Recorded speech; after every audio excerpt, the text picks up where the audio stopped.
ये अलमिया है कि इस वक्त मुल्क के माशी हालात दिगरगू हैं।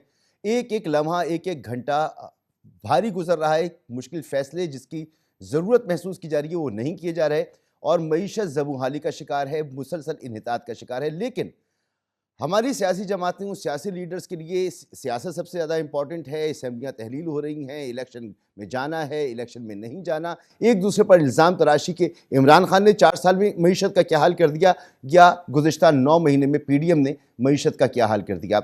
आज गुफ्तगू की साबिक़ वज़ीर आज़म शाहिद खाकान अब्बासी ने, और उन्होंने दो टोक अल्फाज में कहा और बिल्कुल दुरुस्त कहा कि पाकिस्तान का जो सियासी निज़ाम है वो डिलीवर नहीं कर पा रहा। और उन्होंने ये भी कहा कि इन हालात की जो जिम्मेदारी है वो सब पर आयद होती है।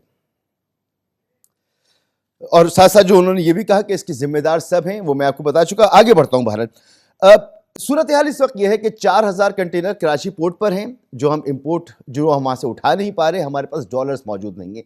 लाइफ सेविंग ड्रग्स जो है वो हम नहीं उठा पा रहे, सब्जियां नहीं उठा पा रहे, दालें नहीं उठा पा रहे।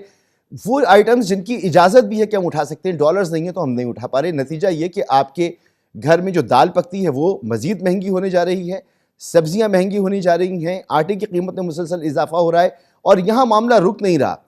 आईएमएफ का मानना यह है कि आपने 74 खरब 70 करोड़ रुपए 30 जून 2023 तक जमा करने, यह हदफ भी हम हासिल नहीं कर पा रहे। इसके अलावा कई डिमांड्स हैं आईएमएफ की जिन तक हम नहीं पहुंच पा रहे, रसाई मौजूद नहीं है। जो इदारे इस पर काम करते हैं वो कहते हैं हुकूमत के साथ उनकी कोऑर्डिनेशन नहीं है, उनको कुछ पता ही नहीं है कि हो क्या रहा है। मिफ्ता इस्माइल साहब का मानना यह है कि गुज़िश्ता 4 माह में फैसले नहीं किए गए, इसका मईशत को नुकसान उठाना पड़ा है। और फिर जो रवैया हमारे सामने मौजूद है इन गुज़िश्ता चंद महीने का, इसहाक डार साहब की कुछ गुफ्तगू है, पहले भी आप सुन चुके हैं, सिर्फ याद दहानी के लिए सुनाता हूँ। 8 करोड़ लोग मुफलिसी की ज़िंदगी गुजार रहे हैं।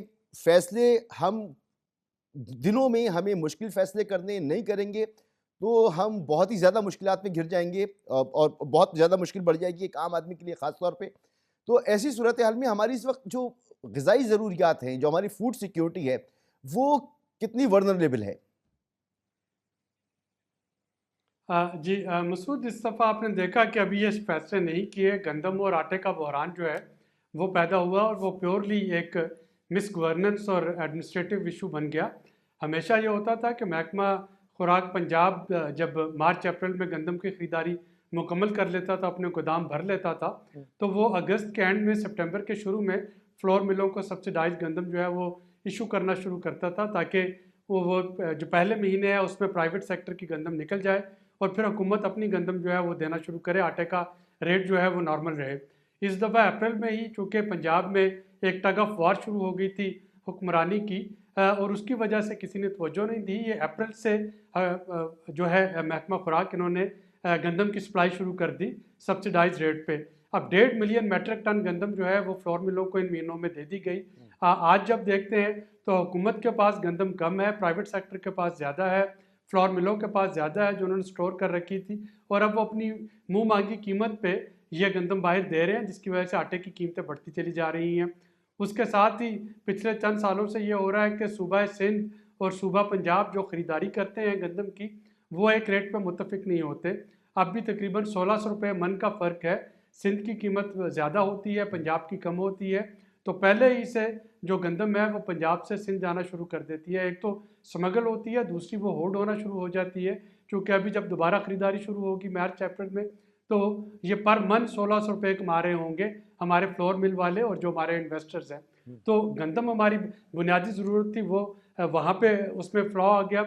अब अगर आपको बाहर से मंगवाना पड़ती है तो ज़ाहिर है डॉलर्स होंगे तो आप बाहर से मंगवाएंगे।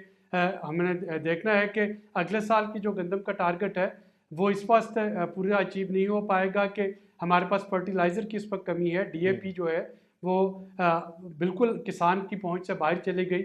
यूरिया इस्तेमाल हो रहा है लेकिन यूरिया वेजिटेटिव ग्रोथ तो देता है, वो दाना नहीं बनाता। उसके लिए हमें डीएपी चाहिए था जो कि नहीं मिला।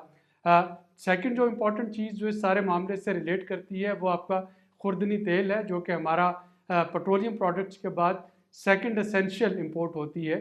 अगेन अगर आपके पास डॉलर्स नहीं होंगे, एलसीज नहीं खुलती हैं, तो जाहिर है कि आपका खुर्दनी तेल जो है वो अदम दस्तयाब होगा और अगर रुपए की डेप्रिसिएशन होती है तो वो महंगा होगा। तीसरी इंपॉर्टेंट चीज़ जो है वो दालें हैं। दालें भी हम इंपोर्ट कर रहे होते हैं, रुपया डेप्रिशिएट होता है तो महंगी होंगी, अगर डॉलर नहीं अवेलेबल होंगे तो अदम दस्तयाब हो जाएंगी, और आपकी पोल्ट्री और बाकी चीज़ें जो कि सोयाबीन जो कि फीड का एक इम्पॉर्टेंट कंपोनेंट है, तो ये सारी चीज़ें, या आपके पास दो सिनेरियो हैं, जो वर्स्ट केस सिनेरियो है कि यह अदम दस्तयाब होंगी डॉलर की अदम दस्तयाबी की वजह से, और जो बैड सिनेरियो है वो ये है कि ये बहुत महंगा हो जाएगा, लेकिन उसके साथ अगर ये अवेलेबल हों भी तो जिस तरीके से रिसेशन में एक हम एंटर हो चुके हैं और स्टैगफ्लेशन की तरफ जा रहे हैं, इंडस्ट्रीज बंद होने की वजह से, चूँकि एलसीज नहीं खुल रही, इंपोर्ट नहीं हो रही, रॉ मटेरियल नहीं है, तो जो लोग ले ऑफ हो रहे हैं, तो अगर कोई चीज़ अवेलेबल है और वो बहुत महंगी अवेलेबल है, तो जाहिर है अगर लोगों के पास पैसे नहीं होंगे उसको ख़रीदने के लिए, तो वो एक और क्राइसिस जो है वो बन रहा होगा। तो हमें इस वक्त ठीक है फौरन डॉक्टर अपना साहब, जो अगर मैं सोशल आपसे कहूं कि प्रोटेक्शन इसको मेजर्स है एक आम उनको आदमी के लिए अगर 2-3 जुमलों में आप बयान करें कि सिचुएशन क्या है, वो जो अपने एक महदूद सी आमदनी में घर चलाता है, उसको जरा बताएं कि उसको क्या एहतियात कर लेनी चाहिए, क्या ख्याल रखना चाहिए, वो क्या कर सकता है?